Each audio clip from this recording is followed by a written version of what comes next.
Ayes are 218, the nays are 214. The motion is adopted. The big, beautiful bill has scraped over the final hurdle with a tight result, hailed a milestone victory by the Republicans and President Donald Trump, who is counting on this massive tax cut package to fund his political agenda. House Speaker Mike Johnson signed the legislation among applauses and handshakes from the Republicans before sending it Trump's way for signing into law before a July 4th deadline. Mr. Speaker, with one big, beautiful bill, we are going to make this country stronger, safer, and more prosperous than ever before.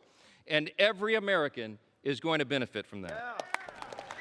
On his way to the state of Iowa, President Donald Trump reacted to the biggest legislative win of his second term in office with big hopes for the country. And we're sort of celebrating like the biggest bill of its kind ever signed. And it's going to make this country into a rocket ship. It's going to be really great. The House Democrats fought hard to convince Republicans to vote against the bill, but only 2 of them joined their side. To delay the vote further, the leader, Hakeem Jeffries, set off on the longest recorded House floor speech, arguing against the bill for 8 hours and 44 minutes.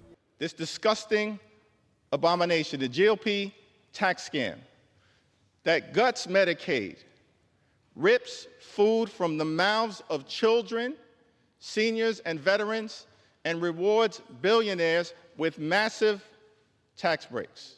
The legislation is set to provide $4.5 trillion in tax cuts and boost spending on national security and border protection, with a $350 billion package for Trump's immigration crackdown, funding projects like detention centers and the U.S.-Mexico border wall, all at the expense of Medicaid and food assistance programs for the disabled, elderly and lower-income citizens, which some 80 million Americans depend on. The bill will also slash tax credits for wind and solar energy while supporting the use of fossil fuels, which largely contribute to global warming, setting the U.S. back in the global fight to prevent climate change. The big, beautiful bill is projected to increase the federal deficit by $3.4 trillion in the next decade, with the president due to sign it into law Friday afternoon.